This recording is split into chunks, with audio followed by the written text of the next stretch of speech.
Opening shot, a lecture hall filled with eager medical students, sitting attentively, ready to learn. Professor, good morning, class.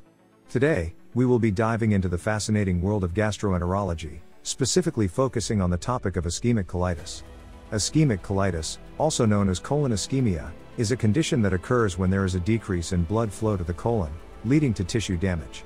This condition can be quite challenging to manage, making it essential for us as future gastroenterologists to understand its various aspects thoroughly. The blood supply to the colon plays a vital role in colon health. Two main arteries, the superior mesenteric artery and inferior mesenteric artery, provide oxygenated blood to different parts of the colon. Understanding this arterial anatomy is essential in studying ischemic colitis. This video section discusses the risk factors for ischemic colitis, including atherosclerosis, hypoperfusion states, vasculitis, and certain medications. Atherosclerosis narrows arteries, reducing blood flow to the colon, while hypoperfusion and medication use can also contribute to ischemic damage. Professor, now, let's focus on the clinical presentation of ischemic colitis. Patients with this condition commonly present with abdominal pain, typically described as crampy or colicky in nature. This pain is often accompanied by bloody diarrhea, as blood vessels supplying the colon become compromised. It is important to note that the severity and location of colonic involvement can vary, leading to different clinical manifestations. Some patients may experience only mild symptoms, while others may develop severe inflammation or necrosis, leading to a more systemic presentation with fever and signs of sepsis. It is important to note that diagnosing ischemic colitis requires a multifaceted approach that utilizes both clinical assessment and diagnostic methods. Key diagnostic tools include colonoscopy with biopsy, computed tomography angiography, CTA, and laboratory tests.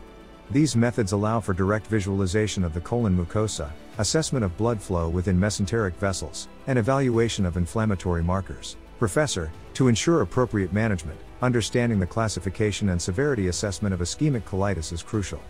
Ischemic colitis can present in various forms, ranging from reversible colitis with minimal tissue damage to transmural infarction with full-thickness necrosis. Fulminant colitis represents the most severe form, often associated with bowel perforation and high mortality rates. To grade the severity of ischemic colitis, the Hinchey classification system is commonly employed. This classification system categorizes the disease from stage I, minimal inflammation, to stage 4, peritonitis due to perforation. In summary, the management of ischemic colitis involves tailored treatment approaches based on disease severity and complications. Mild cases can be managed conservatively, while more severe cases may require revascularization procedures or surgical interventions. Professor, let's now discuss the potential complications associated with ischemic colitis. The compromised blood flow to the colon can lead to serious complications such as bowel perforation, which can result in peritonitis and sepsis. Additionally, chronic ischemia can lead to the development of colonic strictures, scarring, and subsequent obstruction. It is important to recognize these complications early, as they significantly impact patient outcomes and require timely intervention. This section aims to highlight the importance of considering the differential diagnosis of ischemic colitis, specifically in relation to infectious colitis, inflammatory bowel disease, and acute mesenteric ischemia. By understanding the similarities and distinguishing features of these conditions, healthcare professionals can make accurate diagnoses and provide appropriate treatment. Professor, moving on, let's delve into prevention strategies for ischemic colitis. Managing underlying risk factors, such as atherosclerosis or vasculitis, plays a central role in preventing ischemic colitis.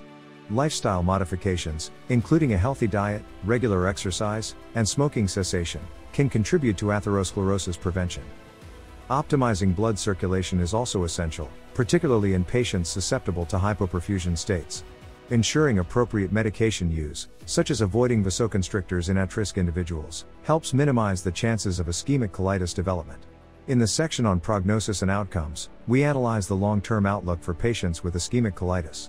Factors such as tissue damage severity, complications, and risk factors influence prognosis. Recurrence is possible, requiring a multidisciplinary approach for optimal outcomes. Professor, as medical professionals, it is imperative that we stay abreast of the latest advancements in the field of ischemic colitis. Research in this area continues to expand our knowledge and improve patient care. Stay informed about emerging diagnostic techniques, such as molecular biomarkers or advanced imaging modalities, that can aid in early detection and improved accuracy of diagnosis. Alongside diagnostic advancements, novel treatment modalities, such as targeted therapies or stem cell-based interventions, hold promise in enhancing our understanding and management of ischemic colitis. Professor, to consolidate our understanding of ischemic colitis, let's now venture into the realm of case-based learning. By engaging in practical examples and case studies, we can develop critical thinking and diagnostic skills necessary when encountering patients with suspected ischemic colitis. These activities will allow us to apply the knowledge gained throughout our discussions, fostering a more comprehensive understanding of the condition and its management. In closing, understanding the anatomy, clinical presentation, and treatment options of ischemic colitis is crucial for providing effective care. Let us apply this knowledge to make a positive impact on patients' lives.